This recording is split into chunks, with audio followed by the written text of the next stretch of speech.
je reviens assez rapidement puisque l'idée c'est que vous allez pouvoir poser vos questions aux intervenants. Je voudrais au moins vous montrer juste, on parlait du CEL tout à l'heure, du syndicat d'éditeurs de logiciels de loisirs, et j'aimerais vous montrer une petite vidéo qui récapitule le jeu vidéo de 1999 à aujourd'hui, d'un point de vue donc, industriel et social, mais pas que, en espérant que ça fonctionne.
De ce que l'on pourrait dire dans le cadre d'une journée d'études vraiment spécialisée aussi sur ces enjeux-là.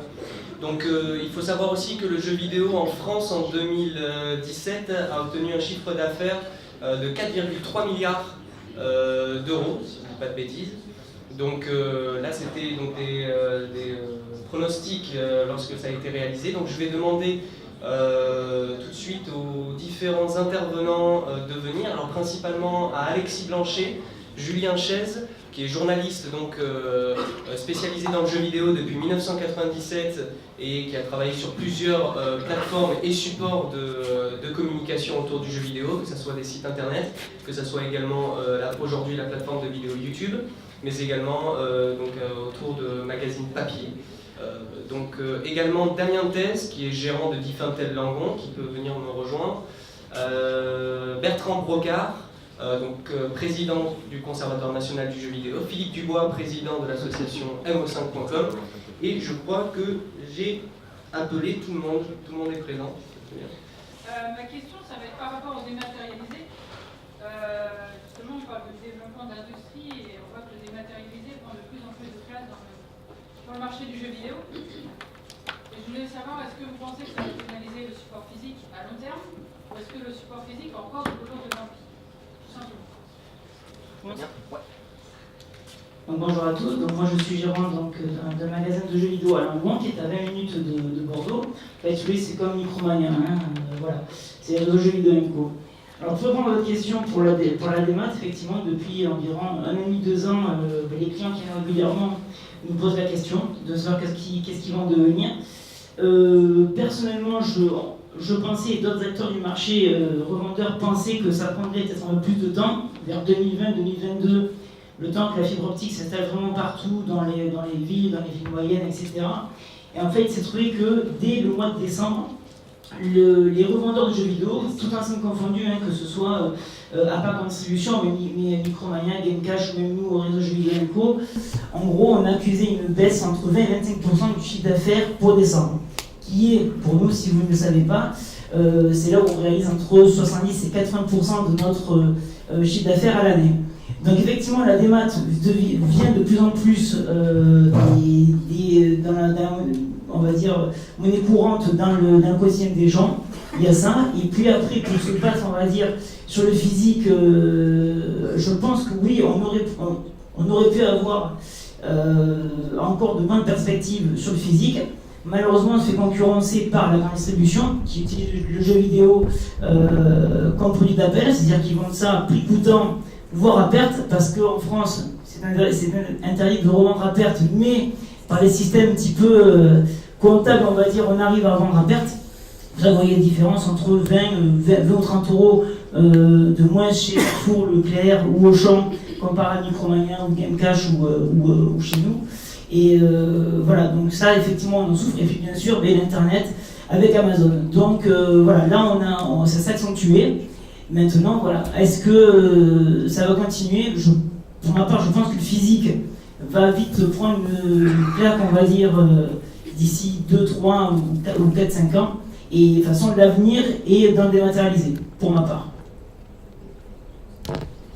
Bonjour à toutes et à tous, merci d'être venus déjà. Pour répondre à ta question, c'est une certitude, on le voit dans les chiffres, mais on le voit surtout dans le mode de consommation.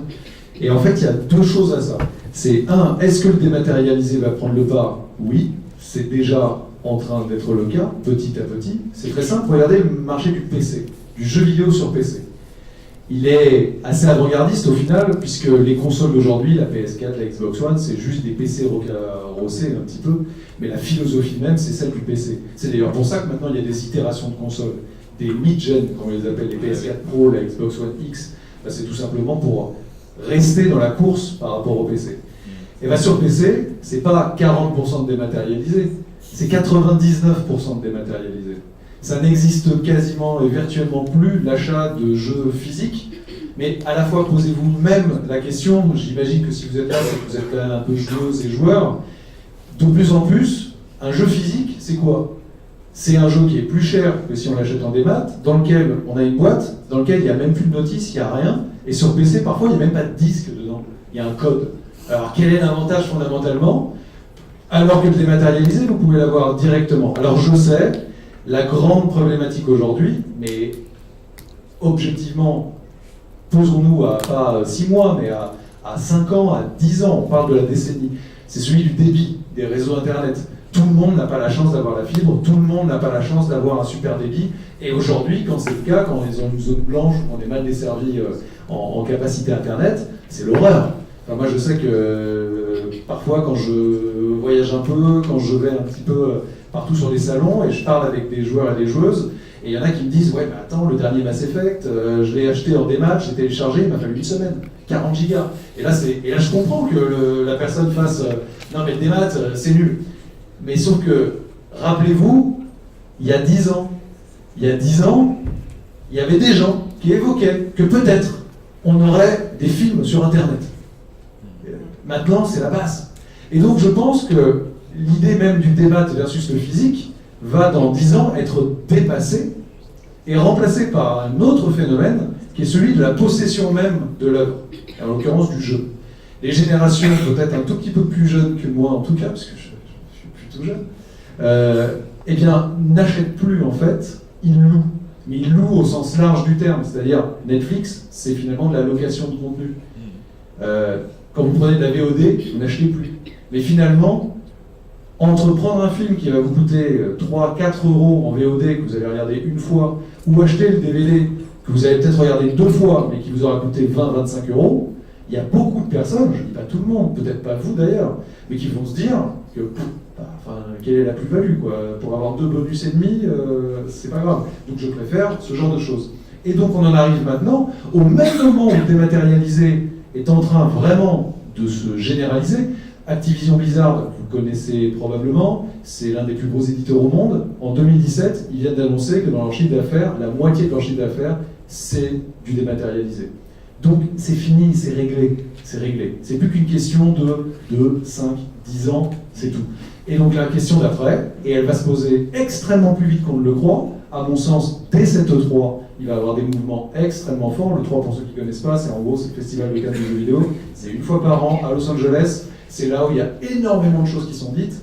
Et je pense qu'il y aura beaucoup d'acteurs qui vont commencer à parler de ce qu'on peut appeler, entre guillemets, les Netflix du jeu vidéo, dans l'acceptation, pas forcément de streaming tout de suite, puisque comme je vous le disais, et vous en êtes bien conscient aussi, c'est pas encore parfait à ce niveau-là, mais plus dans le côté, je paye un abonnement mensuel, pas très cher, de l'ordre de la dizaine d'euros, et j'ai accès, comme Netflix, à un catalogue illimité de jeux, et je peux me désabonner quand je veux. Grosse nuance, c'est comme Netflix, c'est pour ça que je prends cet exemple-là.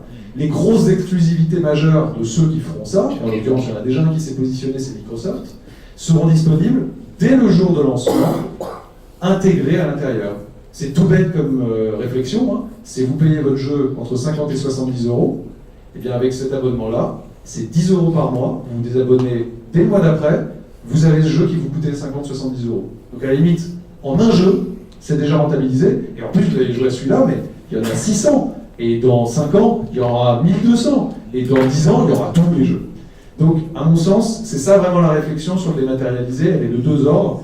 Pour moi, le débat sur dématérialisé physique, il est déjà gagné, ce qui ne veut pas dire, comme dans l'industrie de la musique, il y aura peut-être, comme pour le vinyle, qui a une petite résurgence un peu pour les collectionneurs, pour ceux qui sont vraiment ultra attachés à l'objet, etc. Je pense qu'il y aura toujours peut-être des formats physiques, mais qui seront en fait de l'ordre du collector. Les collectors vont persister pendant un temps, mais par contre, la consommation grand public, massive, de masse, ça va être le démat et le streaming. À mon sens, je me trompe peut-être.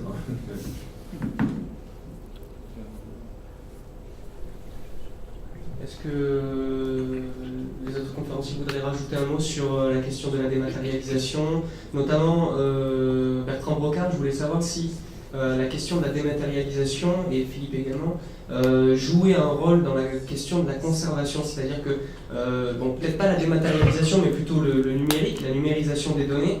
Est-ce que c'est comme tout travail finalement d'archivage et de conservation, ça a un double impact à la fois positif et négatif. Le positif, c'est qu'on va pouvoir conserver sur des disques durs puis sur des serveurs l'histoire, mais en même temps on risque de peut-être perdre la matière première, à savoir l'archive papier par exemple. Est-ce que vous avez un point de vue sur la question du numérique au service non pas des indépendants français, la fait numérique qu'on a pu voir ce matin, mais au service de la conservation? Pour ma part, je me suis brièvement déjà exprimé sur le sujet tout à l'heure lors de ma présentation avec cet article que je vous engage à aller lire si vous voulez bien sur internet qui s'appelle Pour ou contre le dématérialisé, qui pose justement la base de beaucoup de réflexions par rapport à cet axe lié à la préservation des jeux vidéo même, non pas du tout par rapport à la consommation. Je suis totalement abonné à Netflix, j'adore ça, et je le ferai certainement pour le jeu vidéo très rapidement. Voilà. Et comme ça règle la question, je ne suis pas encore un vieux con de la préservation du jeu vidéo ancien.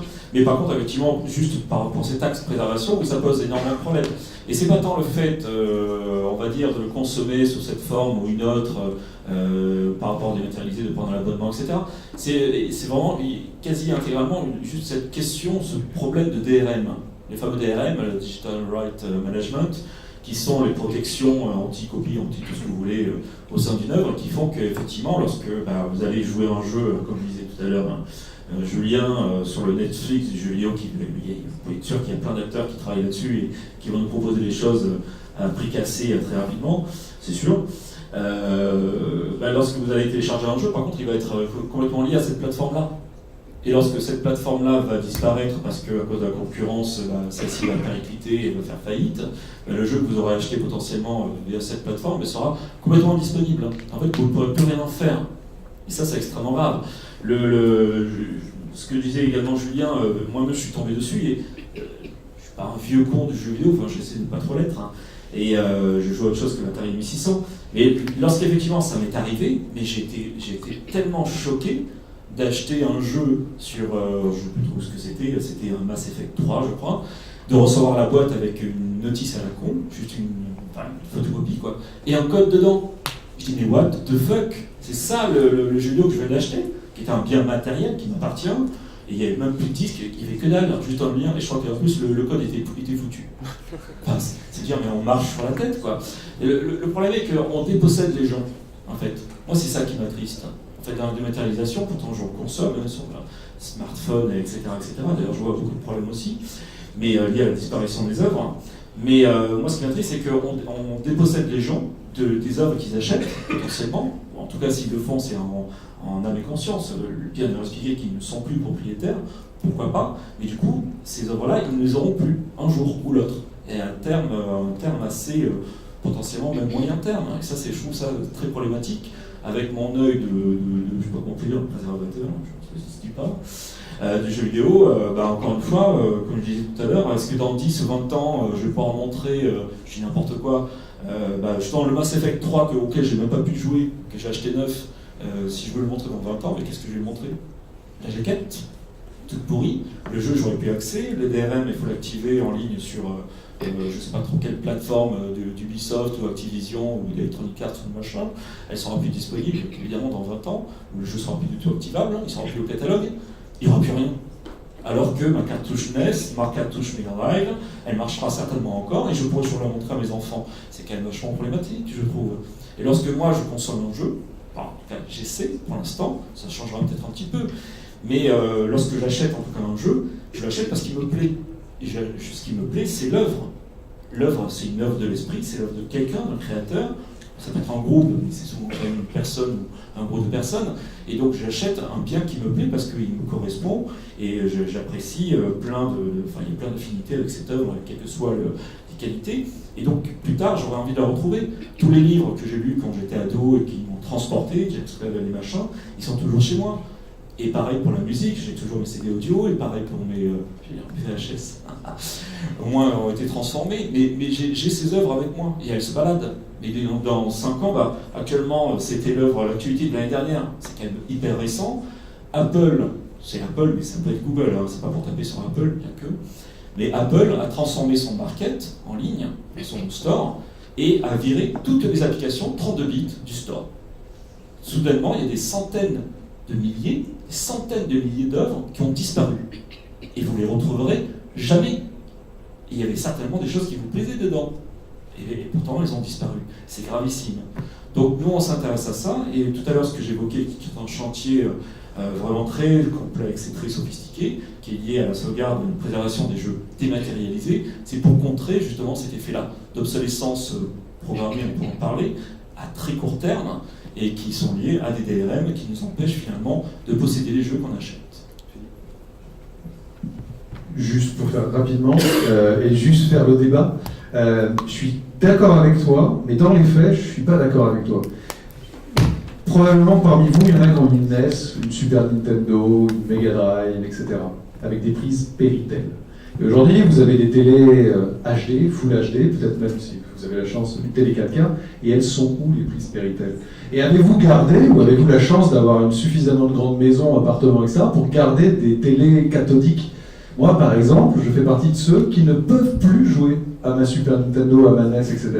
Parce que physiquement, je ne peux pas. C'est-à-dire que je n'ai plus la capacité de le faire. Donc ça veut dire que l'obsolescence et la fin, je pourrais, mais tout comme demain, si, je sais pas, le service de Sony qui ferait de la location de jeux, etc., disparaît, je suis persuadé que tu auras le service de Google qui existera et qui te permettra d'avoir le jeu. Et comme tu ne l'auras jamais acheté, mais juste loué, finalement aujourd'hui, moi je suis abonné à Deezer, si Deezer s'arrête, je m'abonne à Spotify et je recommence et c'est parti, quoi. Donc je pense qu'en fait, je suis pas en train de me faire l'avocat du diable, mais juste dire que des barrières ont toujours réellement en fait existé, tout comme les cartouches NES, ou voire même les floppy disks aujourd'hui, mais surtout les cartouches, à un moment ça s'oxyde, ça a une durée de vie d'une 50aine d'années je crois, si c'est bien entretenu. Et aujourd'hui, moi je sais qu'il m'est déjà arrivé d'aller chez un pote, de ressortir une vieille cartouche là, de Zelda doré, on a fait « Oh, c'est génial la trouvaille, on va y jouer, on met le truc », ça ne s'est jamais allumé. Parce que physiquement, l'objet avait été périmé, c'était abîmé, c'était détérioré. Donc je pense que dans la pratique, le jeu vidéo est pour moi le seul exemple absolument imbattable que tu as sorti, c'est le livre. Parce que là, on le sort, et alors, sauf si votre maison a brûlé, etc., vous pouvez toujours le lire. Mais par exemple, à un moment, tu l'as dit avec un petit soin, la VHS. On avait des VHS. Vous avez encore un lecteur de VHS? Pas beaucoup, je pense. Et donc, vos VHS, vous les avez tous prises, et vous les avez tous foutus soit à la poubelle, soit nostalgiquement, vous les gardez dans un coin, mais tout à fait entre nous, je pense que vous ne les ressentez pas très souvent. Et donc, je pense que le jeu vidéo est un loisir, comme beaucoup en fait, qui a vraiment une date de péremption dans le temps, hormis pour, et j'en fais partie, Philippe, hein, mais des passionnés et des gens qui sont à fond et qui collectionnent, et qui veulent garder, mais qui prennent justement le temps, l'argent, les moyens, qui se donnent ces moyens-là pour garder l'histoire. Mais pour l'écrasante majorité d'un média qui est désormais devenu un média de grande consommation, ils sont contre-fiches. La preuve avec les sorties des Super Nintendo Mini, des NES Mini, qui font un carton, parce que les gens, la plupart, les avaient déjà, mais ils ont été très contents de pouvoir les prendre parce qu'il y avait une prise HDMI, clac, et que je te branche plutôt que ressortir mon vieux truc. C'est mon avis.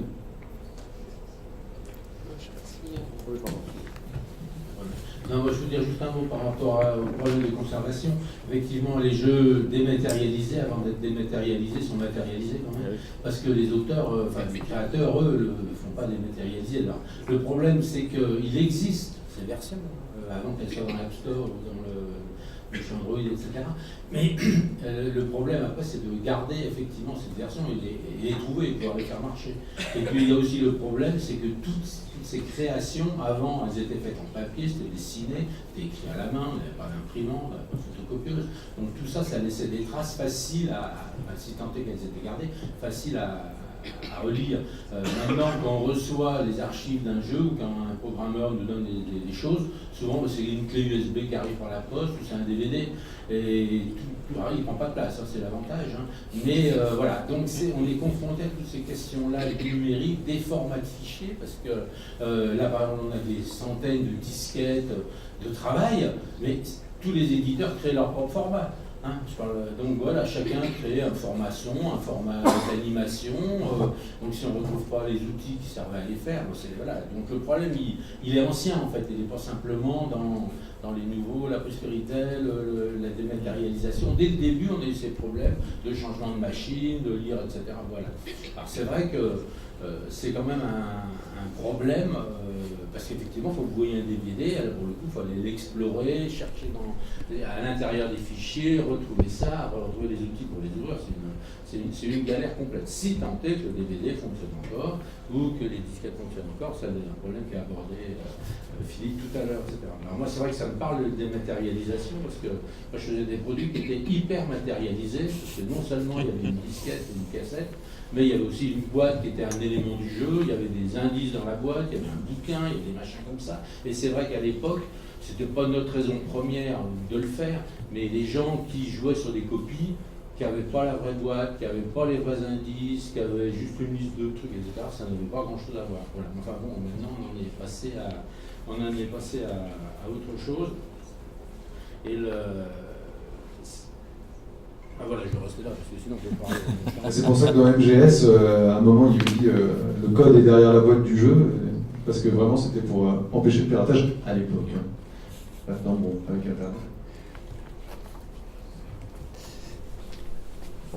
Je sais pas, on va m'entendre. Est-ce qu'il y aurait une autre question de la part du public? Oui. On parlait de dématérialiser, j'aimerais parler d'un sujet qui est profondément lié historiquement, à savoir le jeu vidéo dit indépendant. On voit bien depuis le gros boom du jeu indépendant à la fin des années 2000 avec des jeux comme Braid, Fez, World of Goo, etc. On voit que les choses ont beaucoup évolué, qu'il y a une espèce d'esprit un peu indépendant qui s'est démocratisé dans le jeu vidéo. On commence à avoir des gros éditeurs qui sortent des titres un peu plus créatifs, un peu plus légers, qui n'auraient pas sorti il y a probablement une dizaine d'années. J'aimerais avoir vos ressentis sur cette question, sur ce qu'est le jeu indépendant aujourd'hui, ce qu'il a été par le passé, même loin dans le passé, sur quelles leçons on peut en tirer, est-ce que ça a forcé certains à changer un peu leurs habitudes, sur le marché du jeu vidéo, quel impact ça a pu avoir, sur l'avenir même, pourquoi pas. Voilà, j'aimerais avoir votre avis sur la question. Le jeu indépendant, vous en connaissez plein parce que Par exemple, si on parle de Another World, qui est l'un des jeux français majeurs, qui 30 ans après sa sortie inspire toujours, d'ailleurs il va ressortir, c'est son anniversaire, c'est un des plus grands jeux de l'histoire du jeu vidéo. À son époque, il a vraiment marqué son temps, c'est Eric Chahi. C'était vraiment un pur jeu indépendant, il était tout seul à le réaliser, c'était possible encore à l'époque. Aujourd'hui, tu as complètement raison, dans les années 2000, il y a eu ce boom, on va dire, sur console, qui a permis de démocratiser un peu le jeu indépendant, mais déjà, une décennie après, le jeu indépendant n'a plus rien à voir. C'est-à-dire que le jeu indépendant, ce qu'on appelle le jeu indé d'aujourd'hui, c'est devenu le jeu moyen.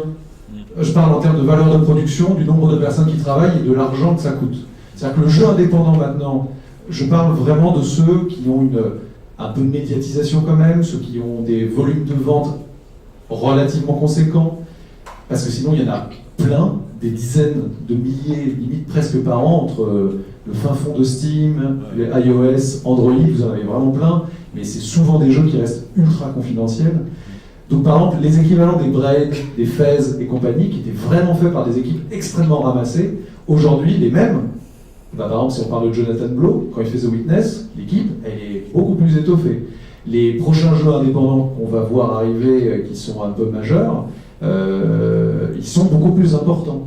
Donc tout s'est déplacé. C'est-à-dire que ce qu'on appelle le triple A dans le jeu vidéo, c'est-à-dire les blockbusters un peu hollywoodiens du jeu vidéo, les jeux qui coûtent entre 5 jusqu'à 100 millions de dollars, sont en train de devenir des quadruple A. C'est-à-dire que le coût, le développement, le nombre de personnes a encore explosé.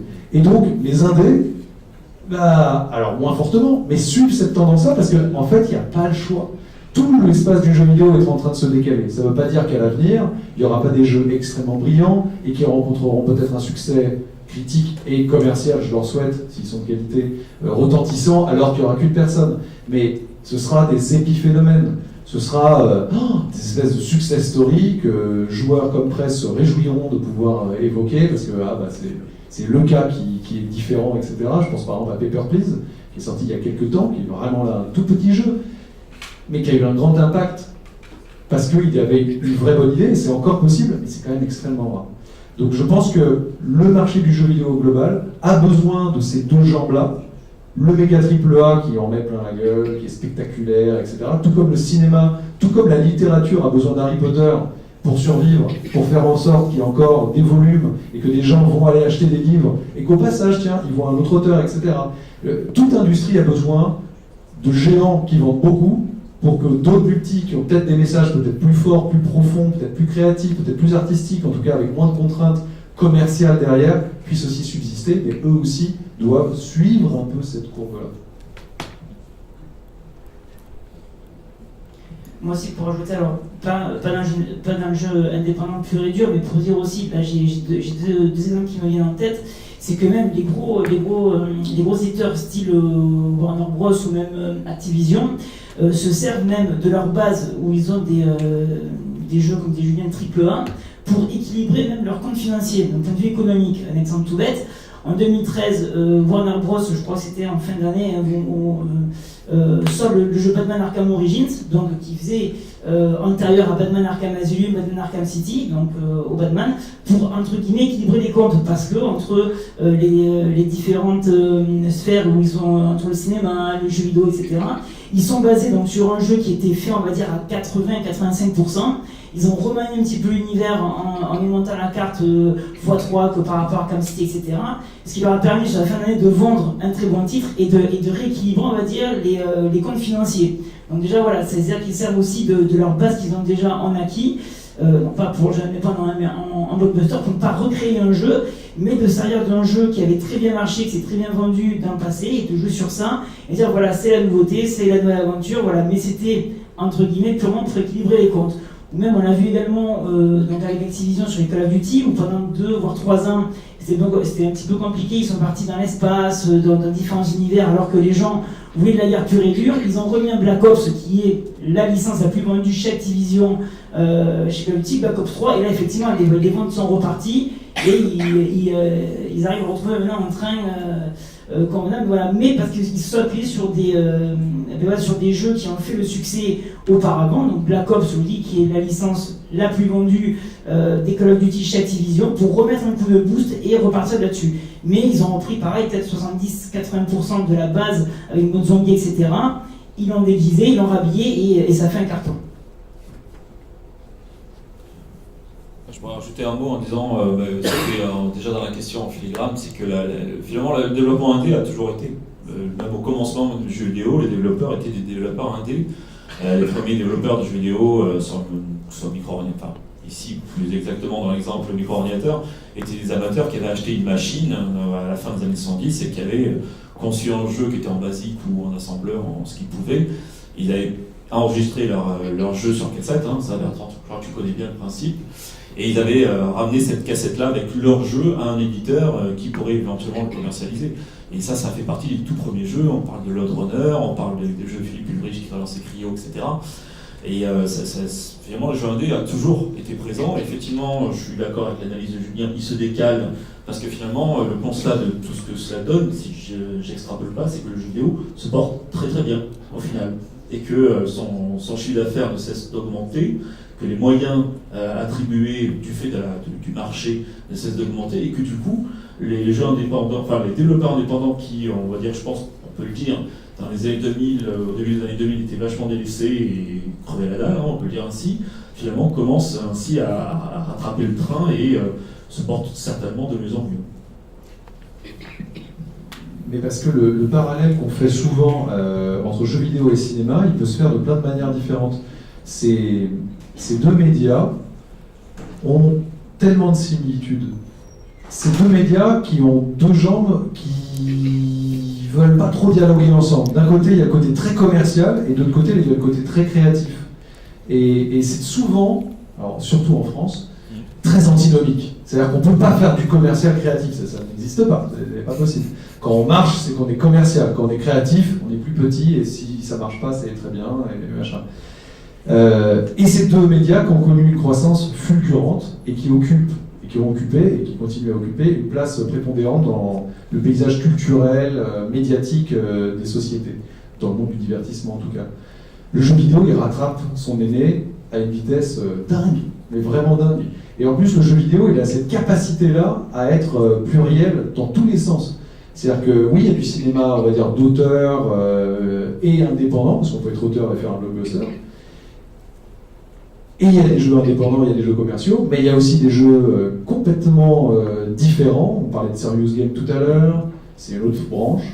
Il y a la réalité virtuelle, c'est encore une autre branche, parce que c'est un peu le Far West, c'est un peu autre chose, c'est une autre manière de faire du jeu vidéo aussi. Il y a la réalité augmentée qui arrive, il y a les jeux smartphones qui quand même sont pas exactement les mêmes, et qui n'ont pas exactement le même public que les jeux consoles et PC. Bref, c'est le média par excellence dont on serait bien incapable, là je pense tout autour de cette table, d'être sûr et catégorique pour regarder dans les yeux et dire dans 10 ans ce sera comme ça. Mais on n'en sait rien. On peut imaginer, on peut essayer d'analyser les choses avec un peu de recul, etc. Mais on ne peut pas être certain parce qu'il y a des fractures rapides. C'est un média qui repose énormément sur la technologie, plus que les autres. Et la technologie est en mouvement exponentiel en ce moment. Et on ne sait absolument pas, je ne sais pas si parmi vous certains se rappellent d'une publicité qui avait été lancée par Sony, je crois, au lancement de la PS3, et qui faisait la promotion de la PlayStation 9. Et c'était en fait, c'était assez malin, je trouve. C'était une espèce de petite puce comme ça, enfin de petite pilule un peu à la Matrix. On l'avalait, et là, on n'était pas dans la réalité virtuelle, on était dans une espèce de monde fantasmagorique, sans masque, sans rien, parce que c'était nos neurones, enfin, c'était neuronal. Et là, vous écoutez un petit peu, il y a quelques mois déjà, il y a Mark Zuckerberg qui évoquait le fait qu'ils allaient rendre réel, vraiment, les premiers masques de télépathie dans les 2 ans à venir.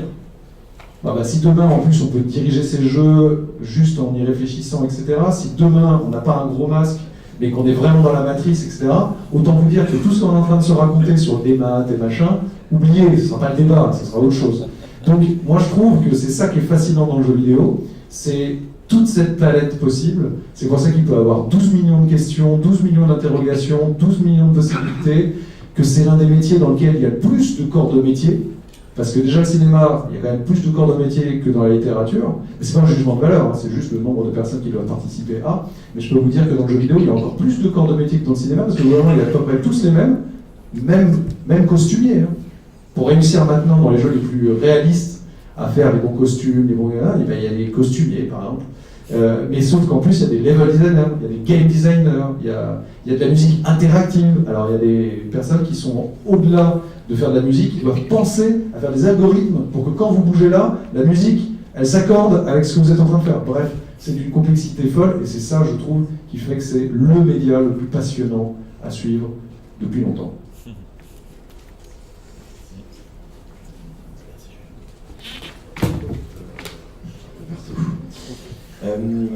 Oui, deux, trois réflexions au fil de la discussion.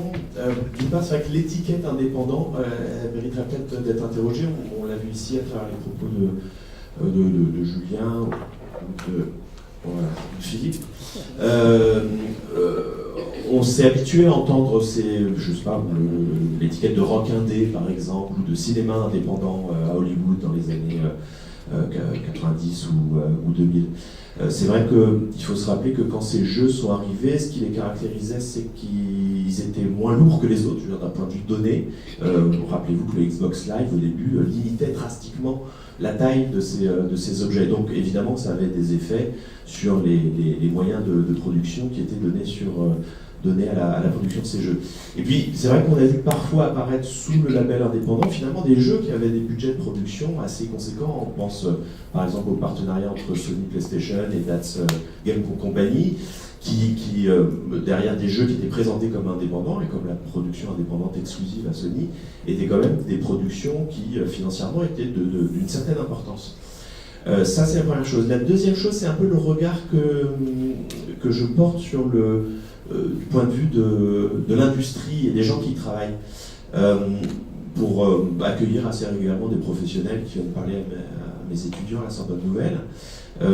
J'ai repéré plusieurs fois le profil de travailleurs du jeu vidéo qui ont aujourd'hui la quarantaine, pas loin de la cinquantaine, qui sont au départ un peu formés sur le tas, parce qu'ils ont été formés dans les années 90, donc il n'y avait pas d'école, pas de formation comme il peut en exister aujourd'hui, qui ont travaillé pour un studio, qui ont travaillé pour un éditeur, qui se sont retrouvés dans des AAA, donc des productions vraiment de très grosse importance, et d'un coup se sont rendus compte qu'ils perdaient la vision globale de l'objet. Et ça, c'est un témoignage qu'on retrouve assez souvent chez des gens qui disent « Moi, j'ai fait les AAA, j'ai bossé pour Ubi, pour Activision, etc. Mais à un moment dans mon métier, j'ai plus senti le sens de ce que je faisais parce que on était tellement nombreux, on travaillait sur des choses tellement spécifiques qu'on n'avait plus la vision globale et le sentiment de travailler sur un objet de manière globale. Et très souvent, ces profils-là reviennent vers l'indépendance, reviennent vers des structures plus petites, plus ramassées, repartent sur un projet de jeu. Typiquement, là, je pense par exemple à quelqu'un comme Romain Vaubert de Joly, c'est un studio parisien qui s'appelle Amplitude. Il commence sur Battlefield, il devient producteur sur Ubisoft pendant des années, et puis il va créer Amplitude autour du 4X, qui est vraiment une sorte de jeu de niche à l'époque. Le jeu va connaître un certain succès commercial, critique, et finalement il est racheté par Sega il y a 2 ans. Donc d'une certaine façon, il y a cette idée de revenir à des projets où on maîtrise plus l'ensemble pour finalement repartir dans des cycles liés simplement à l'économie capitaliste dans lequel se développe le jeu vidéo, qui est celui du développement et à nouveau d'objets qui grossissent. Moi j'ai des étudiants que j'ai vus passer dans notre département de cinéma qui ont poursuivi leur formation dans le jeu vidéo, et aujourd'hui ce qui est assez intéressant, c'est que sortis d'une école, une formation type Angoulême, pas très loin d'ici, l'Engmin, ils vont pas passer par une grosse boîte à la sortie d'école, mais ils vont tout de suite se constituer en production, en structure indépendante. Donc il y a presque aujourd'hui pour une génération de jeunes développeurs, développeuses qui ont entre 21 et 25 ans, l'idée de même plus passer par l'idée d'aller passer quelques années dans une grosse boîte pour se faire de l'expérience, mais tout de suite partir sur des projets, parfois faire du serious game qu'on évoquait ce matin, et en même temps essayer de mettre de côté des sous pour un projet plus artistique et commercial, en tout cas d'essayer de l'exploiter sur ce marché. Et finalement, ils réinventent des choses qu'on a connues par exemple dans l'histoire du cinéma. Georges Romero, le réalisateur de La Nuit des Morts Vivants, a financé son film grâce à la réalisation de films documentaires institutionnels au départ et de publicité locale. Et il a travaillé de manière pour gagner sa vie, gagner sa croûte pendant quelques années, mis de l'argent de côté, puis quand il a eu suffisamment d'argent, il s'est orienté vers la réalisation d'un film d'horreur qui était le genre qui lui permettait de réaliser un film de fiction à moindre coût. Donc de toujours penser ça aussi, hein, c'est vrai que du côté de l'industrie, ces dernières semaines, on a eu des échos à travers des enquêtes journalistiques qui nous ont dit aussi que cette industrie et ce modèle du AAA, il induit une certaine forme de management, une certaine forme de souffrance au travail. Souffrance au travail qu'on peut retrouver aussi dans les années 80. Hein, je veux dire, moi j'ai interviewé des jeunes développeurs qui ont 22-23 ans vers 85, 86, 87 et qui sont managés par des jeunes créateurs d'entreprises qui ont tout juste 20 ans, donc qui n'ont pas le savoir-faire managérial et qui sont déjà dans ces années-là des gens qui vous disent non mais on a toujours le patron sur le dos, il est toujours à nous dire de rester plus tard pour terminer les jeux et on est toujours soumis comme ça à ce qu'on appelle le crunch aujourd'hui, en tout cas à des pressions et à des délais qui viennent rythmer la production mais qui pèsent lourd sur les travailleurs du milieu.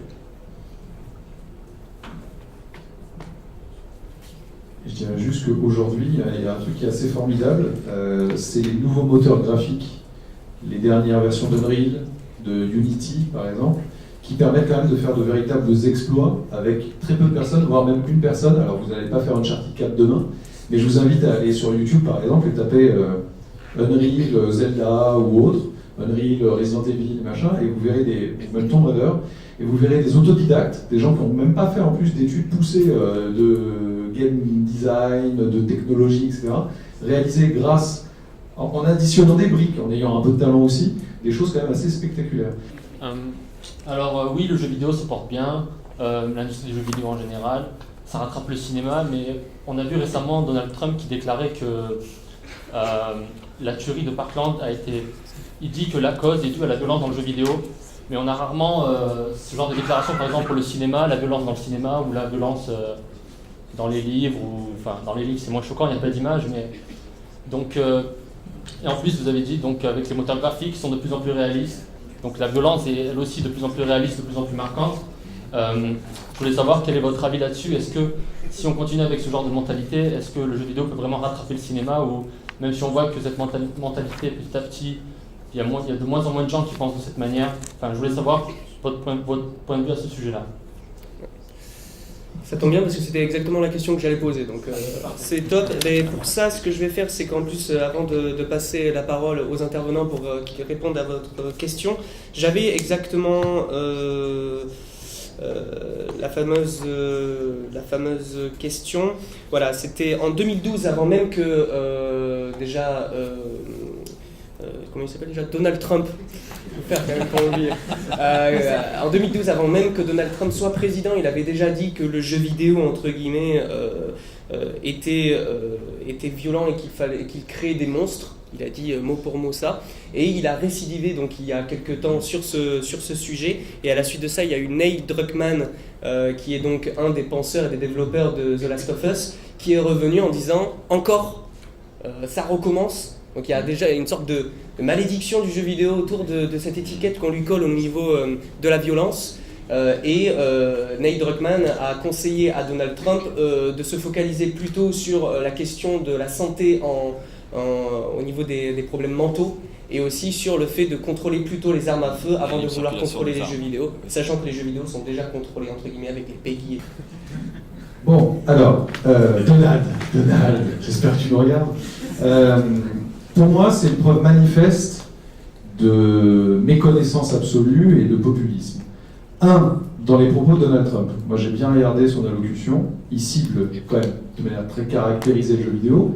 Suite à ça, la Maison-Blanche, sur son compte officiel, a publié une vidéo de près de 2 minutes, medley, sans demander l'autorisation aux vidéastes qui ont fait ces images d'ailleurs, de violence exacerbée. Bon, ok, on peut le faire avec n'importe quoi. Tout à l'heure, tu parlais de la littérature.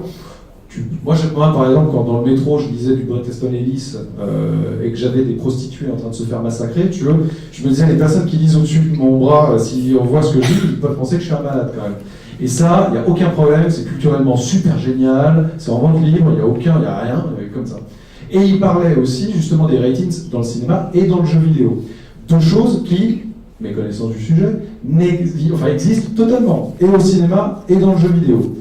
La réponse de Donald Trump à la tuerie de Parkland, qui est, je crois, la 28e tuerie depuis le début de l'année 2018, et qui sera malheureusement pas la dernière, c'est plus d'armes.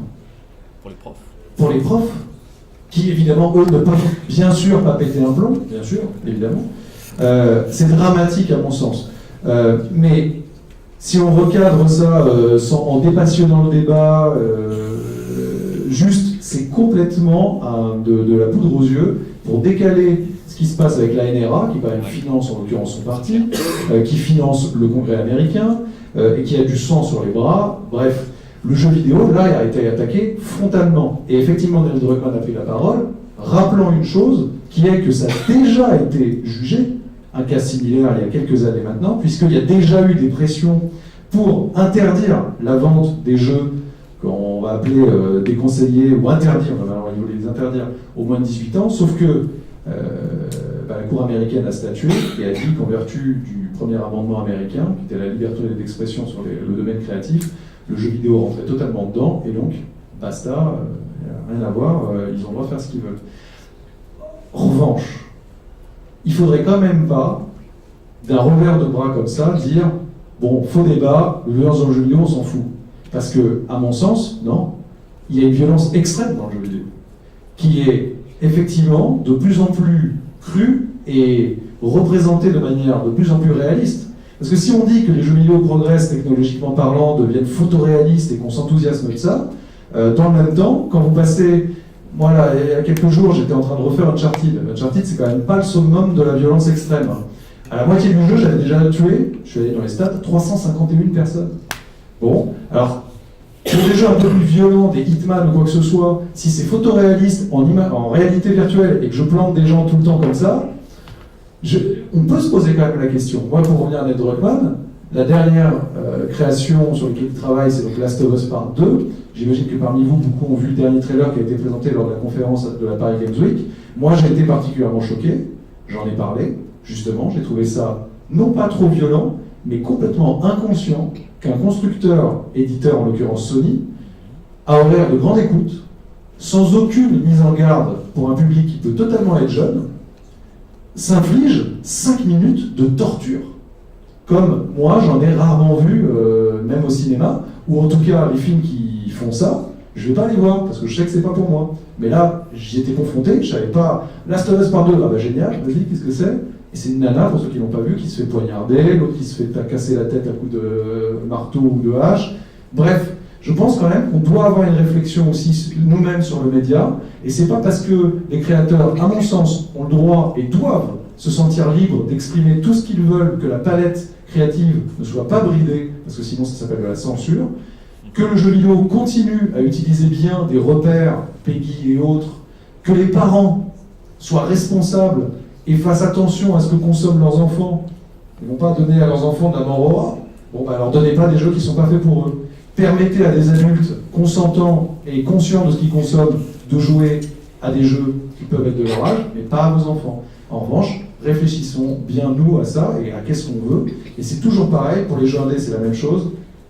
Quand on consomme, quand on achète quelque chose, on vote pour. Donc achetez les jeux que vous avez envie de voir, n'achetez pas ceux que vous n'avez pas envie de voir. Moi, pour compléter les propos de Julien, moi je vois en tant que revendeur de jeux vidéo, donc au niveau local, mais même au niveau national, même la semaine dernière, s'il y en a qui regardent un petit peu le journal de TF1 à 13h, ils ont montré dans une maison de retraite, alors je ne sais plus où, dans le Doubs ou autre comme ça, où en fait le directeur du centre avait investi pour les personnes âgées dans une Wii, avec le jeu Wii Sport, avec différents jeux comme le bowling ou autre, et qui leur permettait d'avoir des premiers pas, on va dire, dans le numérique et le jeu vidéo, sur quelque chose ou avec de la compétition, mais voilà, sur du bowling, sur du tennis ou autre et tout ça. Et ils sont venus et les gens disaient, mais c'est très bien parce que nos petits-enfants jouent dessus, on ne sait pas comment ça se passe, mais là c'est bien, ça nous fait découvrir le jeu vidéo et c'est pas que de la violence, voilà. Donc c'est pour montrer aussi que, mais après, on en parle moins, ça c'est vrai, mais voilà, même au niveau du journal de 13h, ils ont fait un reportage comme quoi les personnes maintenant âgés dans les maisons de retraite viennent dessus. Ça fait une activité en plus que de jouer au Scrabble ou autre, etc. dans le numérique et qui, pour plus tard après, leur permettra de jouer avec les enfants ou les petits-enfants. Voilà. Moi, après, au niveau plus local, moi j'ai carrément l'hôpital de Langon qui m'a commandé, c'était quoi, c'est 3 weeks pour les gens quand ils se cassent le bras ou la jambe, etc. Pour la rééducation, plutôt que de faire des trucs banals, ils lèvent le bras, redescendent, etc. Et bien qui prennent la Wii, qui la mettent sur un écran, et pour le bowling, à faire le geste, à relancer, etc. Avec la compétition, avec du jeu, et là on est carrément hors guerre ou hors voilà, violence quoi. Et là aussi, et là par contre on est dans un côté ludique, pédagogique, et aussi dans le domaine de la santé. Mais ça, c'est pareil, ce sont peut-être des cas plus restreints où on en parle moins, mais on voit aussi que le jeu vidéo, là, commence à rentrer vraiment dans les mœurs du domaine de la santé, des personnes âgées ou autres, voilà. Et je suis persuadé qu'en France, il y a plein de petites actions comme ça qui se font, où on invite les gens à jouer dessus, ou qui leur permet d'avoir un autre divertissement, plutôt que de rester dans les choses basiques. Je vous dis, surtout là pour la rééducation, avec un petit côté ludique, compétition, même le kiné jouait avec, ils étaient tous les deux pour faire ça, et j'ai trouvé ça quand même assez sympa. Indépendamment de ça, sur la perception telle qu'elle est faite justement des jeux vidéo, on est sorti du Moyen-Âge. Je veux dire, effectivement, l'histoire de famille de France, c'était effectivement dans les années 90, c'est effectivement la même approche. Tout ce qui se passait, c'était la faute aux jeux vidéo. Vous imaginez, actuellement, par exemple, Philippe a parlé des expos que Moussin fait dans beaucoup de médiathèques. Maintenant, les médiathèques sont demandeuses d'expos sur les jeux vidéo. Il y a 15 ans, vous proposiez une expo jeux vidéo à une médiathèque, le directeur disait jamais, je vais vous faire massacrer par le maire. Maintenant, c'est la démarche qui est complètement inverse. Alors, ça n'empêchera plus de problèmes, mais le côté sulfureux, etc., on a changé quand même d'air, en fait, de siècle. Sur le cas de Trump, je pense qu'il faut y dire une diversion par rapport à évidemment une position assez intenable sur la libre circulation des armes à feu en Amérique du Nord, aux États-Unis. Si tu retournes dans l'histoire, moi j'avais fait l'exercice pour un papier de recherche il y a quelques années, d'aller chercher tout ce qui a été dit sur les films de gangsters dans les années 30 et de confronter ces discours aux jeux vidéo violents des années 90. Et bien on est très étonné de voir que parfois, au mot près, c'est les mêmes formules qui sont utilisées. Ces films apprennent à nos enfants à devenir des gangsters, ces jeux vidéo apprennent à nos enfants à devenir des gangsters. Donc à presque 60 ans ou 70 ans d'intervalle, un média populaire, un média émergent, produit ce qu'aujourd'hui on appelle une panique morale, même si le terme est un peu plus tardif. Et on s'inquiète toujours de ce que les jeunes, en fait c'est surtout les jeunes populations, dès que ça touche les jeunes, en général ça inquiète les plus âgés. Quand ça concerne les femmes, ça inquiète les hommes, c'est-à-dire par exemple de déconseiller à la fin du 19e siècle aux dames de lire des romans, parce que ça risquait d'échauffer leur esprit ou de mettre en péril leur mariage. Donc c'est des choses tout à fait récurrentes et d'une certaine façon naturelles. On évoquait Dungeons & Dragons, qui a aussi, et le jeu de rôle a aussi connu une période comme ça de stigmatisation. Ça fait partie de la vie des contenus issus des industries culturelles. La première polémique qui concerne le jeu vidéo, elle remonte sur un jeu de 1976, elle éclate en 1979, mais elle concerne un jeu de 1976 qui s'appelle Death Race. Et donc voilà, il ne faut pas attendre très longtemps pour avoir des craintes sur une approche qu'on dirait d'un média prescriptif. C'est des théories du média prescriptif, c'est-à-dire que le média prescrit des comportements et que la peur qu'on a, c'est qu'en jouant à ce média ou en regardant des contenus de ce média, on va reproduire ces comportements dans la vraie vie. Si vous regardez des images de Death Race sur Google Images, vous serez étonné parce que visuellement, c'est que quelques pixels très peu figuratifs, ça ne représente pas grand-chose, mais le but du jeu, c'est d'écraser des piétons pour marquer des points. Et c'est un concours à deux voitures. Si ça s'appelle Death Race, c'est inspiré de Death Race 2000, qui est un film de 1975 produit par Roger Corman. En 1979, CBS consacre un sujet au succès des jeux vidéo. Et dans ce sujet, il y a quelques minutes qui sont consacrées à ce jeu-là. Et d'un coup, ça remet ce jeu de 1976 au bout du jour. Ce qui fait que son éditeur va recevoir des nouvelles commandes en 79, un jeu qui est complètement dépassé techniquement. Je passe le micro, monsieur Guédou. On est sur leur idée.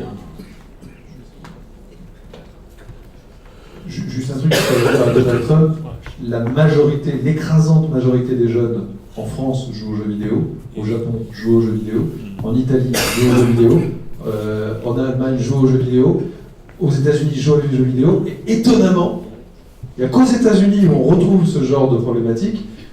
Petite nuance, c'est le seul pays où les armes sont en vente libre. Oui, alors je vais recouper un peu sur les serious games, je vais juste un peu plus sur mon sujet. Justement, je voulais savoir un peu ce que vous en pensiez et tout en pensez. Si aujourd'hui les serious games sont un peu condamnés à faire toujours partie un peu d'une success story ou le petit jeu qui a fait une publication scientifique parce qu'il a montré des bons résultats, voilà.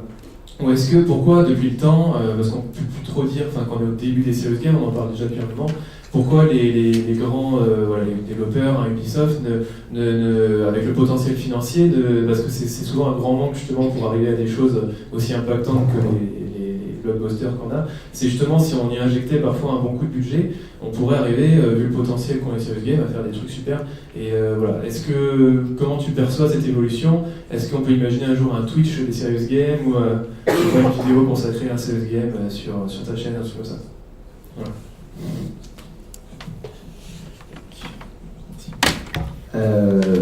Alors, moi techniquement j'ai rien contre les serious games, mais par contre le non serious game est à mon sens une grosse aberration. C'est-à-dire serious game, moi ça me fait flipper. Sérieux jeu, waouh. Néanmoins je sais à quel point ça peut aider la perception sur des sujets qui peuvent être un peu complexes, etc.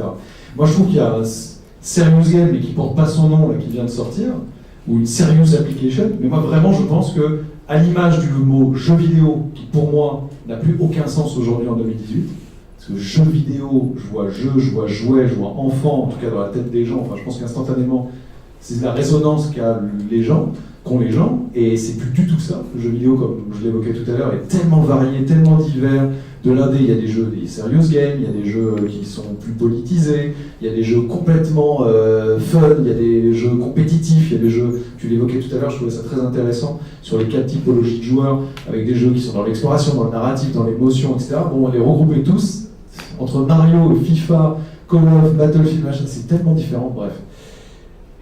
Bah, c'est le Discovery Tour de Assassin's Creed Origins. Parce que là, je trouve ça magique. Là, c'est du serious game comme moi j'aimerais qu'il soit, c'est-à-dire c'est technologiquement assez remarquable. On est projeté, pour ceux qui ne le voient pas, donc c'est la base d'Assassin's Creed Origins, qui est un jeu qui se passe en Égypte antique, donc dans les pyramides, le plateau de Gizeh, etc. Mais là, c'est expurgé totalement 100% de toute l'histoire, de toute l'action, de tous les assassinats, etc. C'est juste, on se balade et on va apprendre comme dans un musée avec une voix qui vous raconte les choses. Et si vous voulez plus en profondeur, il y a des textes. Mais c'est vous qui allez vous déplacer dans la pyramide et là on va vous expliquer pourquoi ça, comment ça a été fait. Et je trouve que là où ça a été très intelligemment fait, c'est que, ok, il y a le côté architectural que j'imagine beaucoup de gens aiment bien, genre ah c'était comme ça, d'accord, ok. Mais il y a le côté aussi sociétal, ça veut dire les coutumes, les mœurs de l'époque. On va dans un marché, on comprend mieux pourquoi, l'habitat, la place de la femme, les esclaves, pourquoi est-ce que c'était comme ça, les ethnies, la collaboration entre justement des peuples de diverses origines, parce qu'en Égypte il n'y avait pas que des Égyptiens aussi. Enfin, ça c'est super intéressant, et là je trouve qu'effectivement on perçoit, on se rend compte à quel point, je dirais pas en s'amusant, mais en n'ayant pas le côté rébarbatif. Moi j'adore les documentaires, je lis beaucoup de documentaires, je lis beaucoup de biographies, etc. Je trouve ça super intéressant. Mais c'est vrai que pour certaines personnes, si on leur impose ça, ça peut être un peu casse-pied, quoi.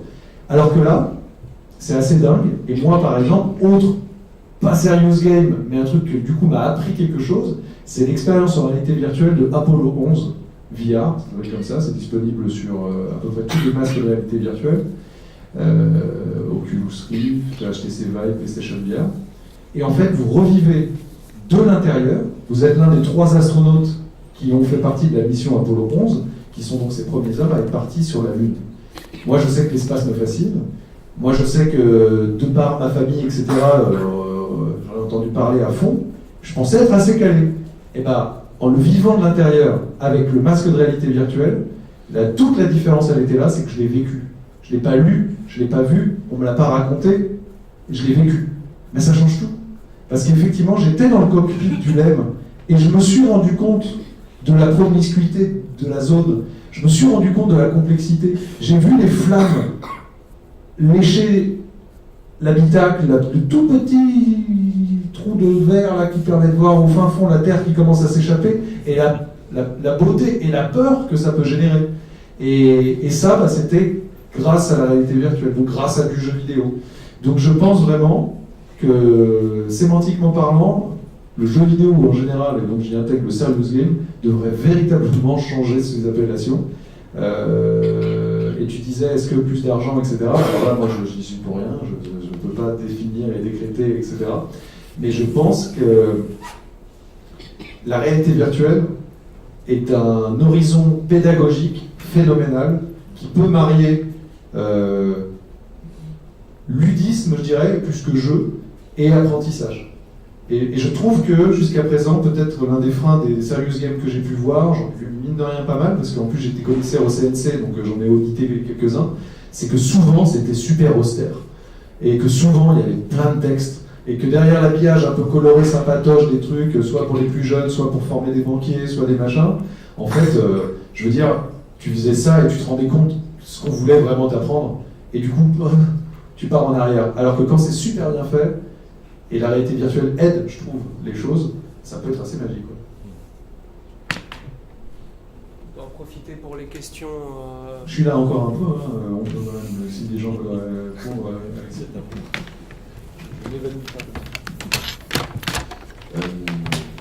je reste un peu circonspect moi aussi hein, sur la question du serious game, tout simplement parce que, en effet, il y a eu une sorte de formulation un peu contradictoire, quoique Huizinga a dit que le jeu était une activité sérieuse. Moi j'ai l'impression que c'est des épinards qu'il faut faire manger, et puis qu'on met une jolie cuillère, mais que ça ne change pas le goût des épinards. Que peut-être les épinards, il faut apprendre à les assaisonner, il faut apprendre à leur donner un goût qui... Et pour ça, il y a l'éducation populaire, il y a des choses qui se passent sur YouTube qui sont assez fascinantes en ce moment. Donc, voilà. En revanche, de voir des expérimentations, mais ça va être fait ici à Mountain Game, c'est-à-dire de partir de jeux commerciaux et d'essayer d'en faire une analyse avec des savoirs historiques, géographiques, etc. Je trouve que ça donne des résultats assez intéressants. On a fait l'expérience, mais vous allez la refaire ici, d'après ce que j'ai compris. Le jour, j'ai embarqué un collègue de ma fac, Laurent Verret, historien du cinéma, un spécialiste, le meilleur spécialiste au monde de la représentation de la Première Guerre mondiale au cinéma. Et je l'ai confronté à Battlefield 1 un jour, Soldat Inconnu, le lendemain, on a fait ça dans le cadre d'un festival rennais qui s'appelle Travelling. Et ben c'était extraordinaire d'avoir un vrai spécialiste de ces questions-là, qui pouvait avoir une lecture critique, analytique d'un objet. Il y a des profs d'histoire géo, je pense à Romain Vincent par exemple, qui fait beaucoup ça, avec ses groupes classes, et qui d'ailleurs anime des chaînes YouTube, etc. Voilà, là c'est intéressant de partir d'un objet que les élèves, si on part sur un peu d'élèves, le connaissent. Dans cette salle où on a fait Soldat Inconnu, il y a un groupe venu d'un centre culturel du coin, de 10 gamins, je pense qu'ils devaient être en CM2 qui étaient là. Et moi je les voyais, je me dis voilà, est-ce qu'ils vont tenir 1h30 à discuter d'un jeu comme ça avec un historien? Ils n'ont pas bougé pendant 1h30. Ils avaient des téléphones qui manipulaient pendant qu'on causait, mais en fait ils étaient sur le chat du Twitch en train de causer avec nous. C'était extraordinaire. Et on a fait plus d'1h30 de discussion analyse, hein, c'est disponible en ligne, pour discuter de ces choses. Et ces gamins, on leur a parlé du champ de bataille, on leur a parlé des tranchées, on leur a parlé de comment les stéréotypes des Allemands étaient construits dans cette période-là, et comment le jeu, d'une certaine façon, même Soldat Inconnu, hein, qui se veut un jeu plutôt humaniste, avec un regard qui se veut plutôt équitable, d'une certaine façon se retrouvait à son corps défendant, à reprendre des stéréotypes qui dataient de la Grande Guerre. Donc je suis plus convaincu du genre par ce travail-là qui est un travail d'analyse sur des jeux commerciaux existants, qu'on pourrait faire sur Assassin's Creed, même sur le mode joueur d'Assassin's Creed, ou d'autres jeux, plutôt que vraiment l'idée de faire des jeux exprès pour l'apprentissage, voilà, qui pour moi restent des cuillères avec des ailes d'avion, mais que ça reste des épinards qui ne font pas beaucoup de goût. Peut-être une crème fraîche tu fais l'échalote. Je sais pas, Ouais. Bon, vite fait, je pense que c'est qu'une analyse personnelle, hein, ne m'attaquez pas si c'est faux. Déjà, je pense qu'à la base, le serious game a toujours été présent dans l'industrie du jeu vidéo. Parce que même sur les micro-ordinateurs 8 bits des années 80, il y avait des jeux entre guillemets équivalents sérieux, où on apprenait, il y avait même des simulateurs de vol spatial, il y avait des simulateurs de navettes spatiales, ce qui était très scientifique et très compliqué. Il y avait plein de choses comme ça. Et je pense que le serious gaming, à un moment donné, a voulu se tirer de ce marasme dans lequel le jeu vidéo, il y avait de tout et n'importe quoi, pour s'extirper de cela, notamment, et à mon avis, principalement pour des raisons politiques, éventuellement ensuite mercantiles, mais surtout politiques, pour s'inventer un nouveau genre. Et en fait, peut-être qu'avec tout ce qu'on raconte, il est temps que le serious gaming redevienne du jeu vidéo à part entière, point barre, et parce que les éditeurs ne sont plus en frein, finalement, comme tu disais, à utiliser leurs moteurs même commerciaux pour en faire du moment que c'est fun et que ça intéresse le public. Donc peut-être que je sais pas comment on dit, je crois que c'est la veuve ou la mariée, je sais plus quel est le dicton à la con, mais peut-être qu'il est temps que le serious gaming redevienne du jeu vidéo à part entière. Des réponses Alors j'en profite pour dire que Romain Vincent sera présent le 12 avril à la médiathèque Jacques Ellul dans le cadre d'une deuxième journée d'études qu'on met en place, qui sera donc, je l'ai déjà expliqué, liée à la représentation de 14-18 dans les jeux vidéo. Et pour le coup, là, c'était tout l'intérêt, notamment du projet Mountain Game, c'est d'étudier, on va dire de façon sérieuse aussi. Mais alors le serious gaming, c'est pas uniquement des jeux sérieux, c'est aussi de les étudier de façon sérieuse. C'est aussi ça peut-être le serious gaming. Et à ce moment-là, est-ce qu'il faudrait encore utiliser le terme sérieux? Parce que finalement, serious gaming, il se met on va dire, en comparaison avec quoi? Avec du jeu quoi? Avec du jeu pas sérieux, du divertissement. Ouais. C'est la question. C'est problématique. C'est ça. Est-ce que tout jeu n'est pas finalement sérieux à partir du moment où on l'étudie de façon sérieuse? C'est ça aussi la question qu'on pourrait se poser. Payer toujours plus, en fait, toujours cette notion d'argent. Qu'est-ce que vous pensez? Est-ce que ça veut dire... Je peux. Juste une petite aparté, après je tends la main. Juste une petite aparté historique, en fait, ce qu'on appelle le freemium ou le free-to-play, etc. Donc ça s'appelait le freeware dans les années 90, donc c'est vieux comme Hérode. Et les DLC, pareil, ça a toujours en fait existé aussi. Enfin, c'est juste pour recadrer historiquement, c'est-à-dire qu'il n'y a pas de nouveauté, on n'a pas inventé la roue. Les DLC, en fait, dans les années pareil 90, ça s'appelait les missions disques. En fait, on avait acheté un jeu, c'était en gros le moteur du jeu avec un scénario principal, et on relançait le moteur du jeu avec une autre disquette, ou cassette, ou ce qu'on veut, sur lequel il y avait d'autres missions, missions pack ou missions disque, qui lançaient le même jeu, le même moteur, mais sur un autre scénario. C'était exactement la même chose. Donc c'est juste pour cadrer, voilà, pour dire que ça a toujours existé et que ça a toujours eu des raisons pour exister. Et brièvement, c'est dire qu'on va réutiliser en partie ce qu'on a déjà acheté pour jouer soit autre chose, soit une extension, évidemment, de ce qu'on vient de jouer. Et donc, ça peut être dans l'intérêt du joueur, comme ça peut être dans le désintérêt. Dans le cadre, on l'a vu avec des jeux comme Mortal Kombat 10 ou je sais pas quoi, où finalement on achetait un jeu complet, mais finalement qui était bridé, et en fait on devait repayer le jeu complet qu'on avait acheté pour débrider des parties qui étaient en fait complètement, qui avaient été bridées, on va dire, accessoirement par l'éditeur, ce qui est finalement un non-sens par rapport à la consommation même du jeu vidéo. Alors, Philippe a complètement raison, c'est comme tout, il y a des bons et il y a des mauvais DLC. Il faut fuir les mauvais DLC, il faut sanctionner les éditeurs qui font ce genre de pratique, c'est-à-dire vous faire payer un code qui débloque des choses déjà contenues sur le disque. Ça, c'est rédhibitoire, c'est non, c'est niet, c'est sur Internet, il faut les pointer du doigt. En revanche, il y a des très bons DLC. Et je trouve que d'ailleurs, la tendance actuelle est plutôt à une amélioration globale des contenus qui sont proposés en DLC. Et alors, j'en ai parlé avec beaucoup de développeurs, et quand vous disiez peut-être que ça peut faire du mal aux jeux vidéo, Bon, déjà, il ne faut quand même pas oublier une chose, c'est qu'on n'est jamais obligé d'acheter quelque chose. C'est-à-dire qu'on a le droit de se dire, bah écoute, c'est pas pour moi. En revanche, ça fait du bien aux développeurs, énormément de bien. Il y a encore quelques temps, quand, surtout sur les gros jeux, hein, sur les AAA, ils finissaient une prod, il y avait 70-80% des équipes qui soit étaient virées, enfin soit finissaient leur contrat et partaient dans une autre boîte, ou devaient trouver un autre taf, etc. Soit pour l'éditeur ou le développeur, c'était très problématique parce que s'ils les gardaient, il fallait les payer pour, entre guillemets, pas faire grand chose, parce qu'entre la fin de cette prod-là et le début de la suivante, il pouvait se passer du temps, il y a de la pré-prod, etc. Et bon, bah, ton mec il fait du level design, pendant un an, il teste des choses, quoi. Il prépare un peu le terrain, mais le mec il a un salaire qui n'est pas forcément 3 €, quoi. Donc c'était très compliqué. Et en fait, de plus en plus, pour les gros développeurs, les DLC, ça permet à une partie de l'équipe, pendant que une partie de l'équipe est en train de se concentrer pour créer le prochain gros jeu, eh bien l'autre partie continue à travailler et fait vraiment du contenu. Donc une fois de plus, vraiment, à nous les joueurs, de savoir bien cerner quelles sont les pratiques intéressantes qui méritent qu'on remette 15 €, 20 €, etc. et ceux qui sont purement entubatoires, commerciales et lamentables. Et ça, il ne faut pas hésiter vraiment à le dire. Concernant le freemium, le free-to-play, etc., tu as complètement raison une fois de plus.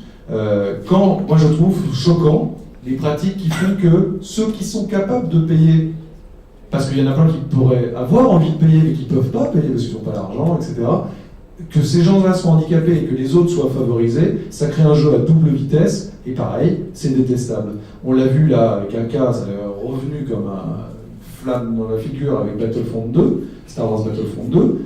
Alors bon, c'est un peu l'arbre qui cache la forêt, hein, parce que véritablement, c'est pas les seuls à le faire. Alors eux, ils se sont pris bien vénère, et là justement, je crois qu'ils viennent d'annoncer, et je crois que c'est le 21, donc dans 2 jours, un truc comme ça, ils remettent tout à plat, et ils ont complètement revu le truc. Je pense qu'ils ont essayé, ils ont eu des problèmes, ils vont essayer de le faire mieux la prochaine fois, et je pense que l'industrie regarde, toujours. N'oubliez pas à quel point, vraiment, dans la vie en général, je trouve, hein, mais dans le jeu vidéo en particulier, vous, nous, les joueurs, les consommateurs, c'est nous qui avons le pouvoir.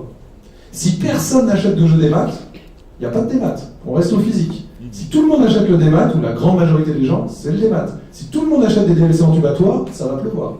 Donc à nous de jouer, vraiment, on a le pouvoir.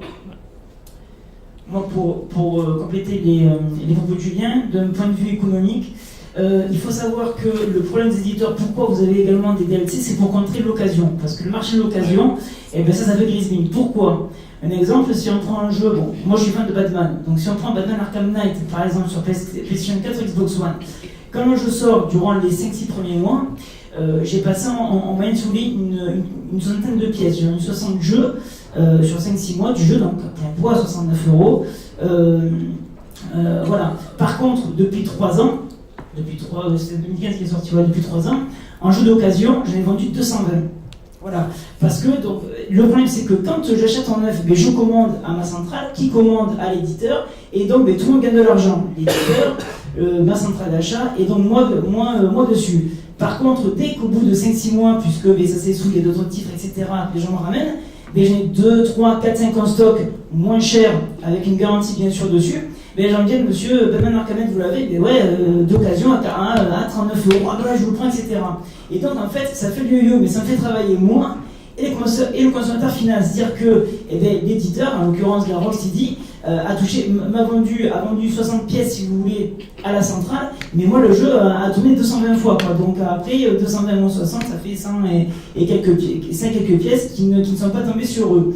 Donc l'idée c'est qu'en contrant, alors ils ne peuvent pas pour l'instant contrer l'occasion, voilà, maintenant la démat vient dessus, c'est autre chose, mais par contre avec les DLC, ça vous permet, ils se disent, il a acheté le jeu Batman Arkham Knight, c'est très bien, maintenant d'ici 2-3 mois je vais sortir une extension, ce qu'il y a eu, il y a eu 5 extensions dessus où on a incarné tour à tour Batgirl, Harley Quinn, Robin et différents personnages de ça, avec des DLC d'environ 4-5 heures dessus, et voilà, donc les gens, ils ont annoncé que dans 2 ou 3 mois il y aura l'aventure avec Batgirl, voilà, je garde mon jeu, donc ça ralentit l'occasion, on va dire, chez nous, ou si on le vend, quelqu'un me dit, ah monsieur, Batman Arkham Knight, j'ai vu il y a une DLC, vous l'avez, ben, j'ai pris d'occasion, après je vais vous commander un neuf, 69 €, ou si une baisse de prix à 30 €, ah ouais, bon mais je vous le prends. Et là, je dois recommander donc à ma centrale, qui recommande à l'éditeur, et là, il peut récupérer un petit peu d'argent. Et l'occasion de prendre du ralenti. Il y a aussi ça, les DLC c'est bien, ça permet surtout à l'éditeur, et là, quand vous achetez le DLC à 10 €, 15 €, 20 € ou un season pass à 50 €, et bien là, ça va directement sur le store, donc directement dans la poche ou de Sony, ou de Rocksteady, ou que vous voulez, et puis là c'est banco. Là ils font 100% de marge, alors que s'ils passent par la centrale européenne, qui revend à la centrale française, qui revend au revendeur, etc., il va gagner que peut-être 20 ou 30% de marge dessus avec tout cet intermédiaire qu'il y a là-dessus. Donc c'est aussi pour contrer ou limiter le marché de l'occasion de Micromania, de Gamicash, de moi. Et je sais vraiment à quel point les jeux vidéo, c'est pas un loisir peu onéron, ça coûte cher, relativement cher. Et il faut quand même toujours essayer d'être réaliste, de prendre un peu de recul sur les choses. Un film, ça dure toujours 1h30, 2h, 3h quand c'est le Seigneur des Anneaux. Et ça coûte toujours le même prix. À Paris, c'est super cher, ça coûte 12-13 €. J'ai cru comprendre qu'ici à Bordeaux, c'était plutôt 9-10 €. Vous êtes chanceux et chanceuses. Mais regardez, un film, c'est beaucoup plus court qu'un jeu qui peut avoir des dizaines, des centaines d'heures de jeu, surtout s'il y a du multi. Et en cela, c'est pas si cher que ça. Et n'oubliez pas encore une chose, c'est que le cinéma a plusieurs temps pour faire ses revenus. Il sort au cinéma, ensuite il va être en VOD, ensuite il va sortir en DVD, en Blu-ray, etc. Et il y a des gens qui vont le consommer 3 fois. Le jeu vidéo, il sort, il a pris 5 ans pour les plus gros, ça a coûté 50, 100 millions de dollars, et en une semaine, vous savez si c'est fini ou si ça cartonne. Hormis Nintendo, qui a une tendance à vendre sur le long terme, mais alors quasiment tous les autres, la première semaine, vous savez. Et si c'est raté, voilà, c'est la catastrophe, vraiment la catastrophe. Simplement pour demander à Julien qui mette sa barbe de Nostradamus et qui me dise ce qu'il pense de la tendance. On parlait de la violence tout à l'heure, c'est pour ça que je voulais poser cette question. J'ai revendu ma PS4 Pro parce que je trouvais qu'il y avait trop de jeux violents.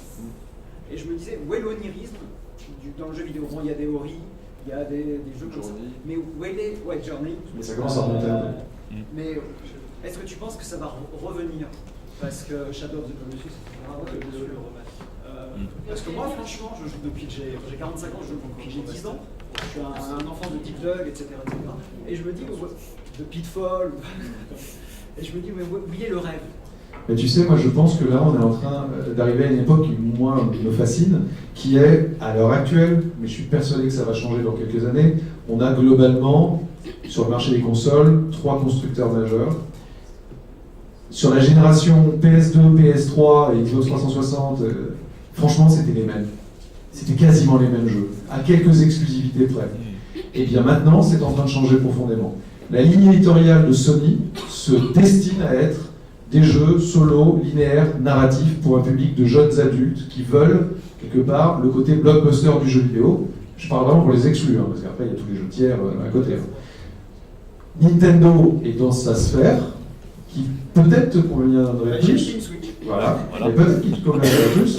Et Microsoft va partir sur une ligne qui est plus le compétitif, le multijoueur, moins la grosse exclusivité, etc. Pour le moment aussi, ça peut changer pareil. Donc, je trouve que c'est intéressant parce que tu as vraiment un choix à faire toi personnellement. Et je trouve, et on le voit dans les chiffres, qu'il y a beaucoup de gens aujourd'hui qui panachent les choses et les choses sont complémentaires. Il y en a beaucoup qui prennent une PS4 et une Switch. Comme ça, ils ont 2 catalogues distincts qui se permettent de se compléter. Parce que, alors moi, je suis 100% d'accord avec toi. Si c'est que jouer à des jeux très cinématographiques, avec des teintes assez sombres, où on tue des gens, où il y a des problématiques sociales, machin, ou guerrières, au bout d'un moment, moi je sais pas, j'aime beaucoup, mais pas tout le temps, pas exclusivement. C'est comme un régime alimentaire, c'est comme tout. Quand on devient exclusif, il y a un problème. Le corps réagit mal, l'esprit commence à s'embrumer, etc. Donc à vous de panacher les choses, mais du côté des indés, du côté de Steam, côté des smartphones, il y a une offre aussi qui est pléthorique de beaucoup de choses, beaucoup plus variées, beaucoup plus ouvertes. Là, Parfois on en parle moins, mais elles existent. Voilà, on parle de console, mais en fait, tu as certainement déjà un PC ou tu en as un pas loin, tu installes Steam dessus et tu vas voir tous les contenus dont on vient de parler, distincts selon les constructeurs, les politiques éditoriales, quasiment tout est sur Steam. Tu vas retrouver le blockbuster hyper réaliste, tu vas retrouver les jeux Ouais, vidéo Uncharted, indés, ouais, tu God vas of War, avoir tout ouais, à voir. Spider-Man, ouais, Death Stranding. Ouais, non, mais parce que si je dis ça, c'est. Bah, maintenant, c'est pas une excuse, mais parce que Sony, là, clairement, c'est pour ça que je parlais de ligne éditoriale, est en train d'investir énormément d'argent pour construire sa ligne éditoriale et vraiment la maîtriser. C'est une ligne éditoriale, c'est pas on fait des exclus divers et variés, c'est une ligne. Et tous les jeux que j'ai cités, c'est un peu dans la même trame, hein, et c'est à la destination d'un public jeune adulte, globalement. Oui, mais tu auras des jeux équivalents sur Steam, parce que tu vas retrouver les gros blockbusters, etc. Et au moins tu auras les petits à côté, et en plus, qui plus est, il n'y aura pas de problème de génération de consoles qui t'obligeront à te racheter tes jeux à la prochaine génération. Parce que sur PC, bah, ça restera un PC. Il veut te faire acheter un PC, moi je te dis sur PC, bon t'as des bugs, ça plante, c'est chiant, Windows c'est de la merde. C'est plus vrai. Voilà, mais c'est vrai qu'il y a plein de trucs et que les jeux sont moins chers. L'amélioration par les joueurs des jeux proposés par un éditeur.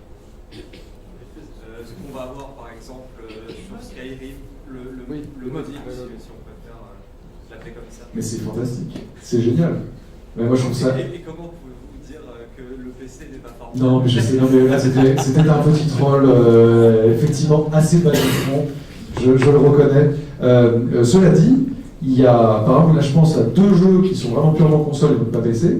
Pour moi, Nintendo Labo, c'est du modding.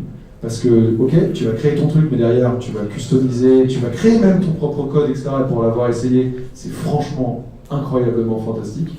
Et Dreams, qui va sortir sur PS4, par Media Molecule, ceux qu'on fait Tearaway, qu'on fait Little Big Adventure Planet, et qui donc là va te permettre en fait de créer des rêves, mais de tout ce que tu veux, du FPS, du jeu de plateforme, du jeu automobile, etc. Mais par contre, je suis complètement d'accord, je trouve ça ridicule quand certains constructeurs empêchent les modes ou de telle taille, etc. Et quand on voit sur Skyrim, tu l'as cité, mais sur plein de jeux, ce que le monde du PC peut apporter, c'est fantastique. Et moi, ce que je trouve, la force du monde du PC, bon, c'est déjà sa versatilité, et j'en parlais tout à l'heure, c'est de voir à quel point il y a plein de démos ou de petits jeux faits par des... Alors là, je parle même pas d'indés, je parle des fan games. J'en ai testé pas mal dernièrement sur la chaîne, des trucs que moi, franchement, je fais mais génial. Le dernier en date, c'est un fan français d'ailleurs, qui a refait Resident Evil Rebirth, mais en vue à la première personne, en FPS pur, et là tu découvres le manoir comme finalement tu l'as jamais vu, parce que c'est un peu calculé, c'était super beau, j'adorais le jeu, et là t'es dedans, alors il n'y a plus qu'à rajouter la réalité virtuelle, et là tu pètes un câble, mais c'est fantastique, il y a eu Ocarina of Time qui a été refait avec Unreal, c'est plus beau que Nintendo n'avait jamais fait, bref, évidemment oui c'était du troll, je trouve qu'il y a des trucs complètement dingues sur PC, et de toute manière, entre guillemets, bâcher le PC serait ridicule, puisque la PS4 et la Xbox One sont des PC bridés. Non mais t'as complètement raison. Donc le PC est à la pointe du jeu vidéo, mais après, c'est un choix éditorial, donc personnel et hautement subjectif, de où sont les jeux qui t'intéressent le plus. Et là, moi, à titre personnel, c'est plutôt du monde dans l'écosystème console. Mais je ne pourrais pas n'avoir qu'une PS4.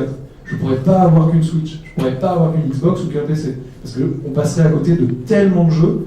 Je trouve qu'aujourd'hui, l'offre, elle est pléthorique et qualitative, très haut niveau. Très haut niveau. Ces dernières années, là, les 2 dernières années, c'est impossible pour un joueur passionné de jouer à tout et de dire que c'était mieux avant. C'est pas possible. Là, vraiment, c'est pas possible. Quand tu vois Breath of the Wild, quand tu vois Mario Odyssey, quand tu vois des Uncharted 4 dans des registres totalement différents, quand tu vois Fortnite, les succès, ce que ça peut créer avec des communautés, avec les échanges de joueurs, et Trump, c'est une nouvelle preuve qu'il est aux fraises complets, c'est que le jeu vidéo, il a déjà gagné. Quoi. Il est 99% des jeunes Français jouent aux jeux vidéo. Et considèrent-ils même pas ça comme un truc de ouf? C'est comme la musique, le cinéma, ou machin, sur un divertissement parmi d'autres, c'est intégré culturellement. Donc c'est gagné. Bah, comme eux, les armes. Comme les armes, visiblement.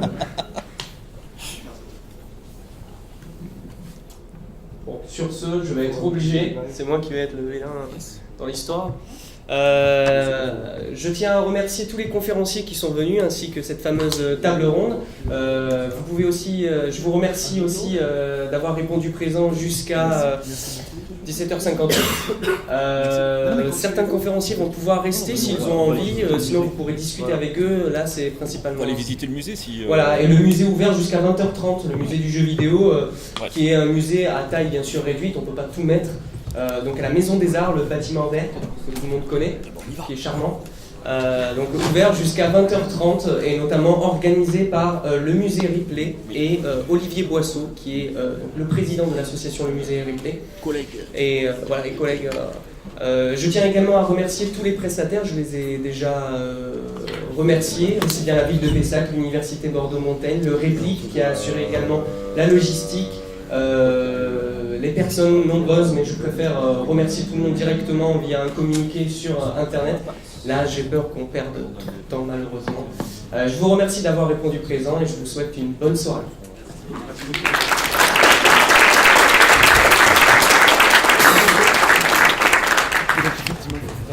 Là, ouais. En fait, là, j'ai regardé. Alors, comment je fais là maintenant? Alors, il y a une personne qui va t'aider. Ah, J'ai. ça c'est cool. Là, c'est le moment où c'est.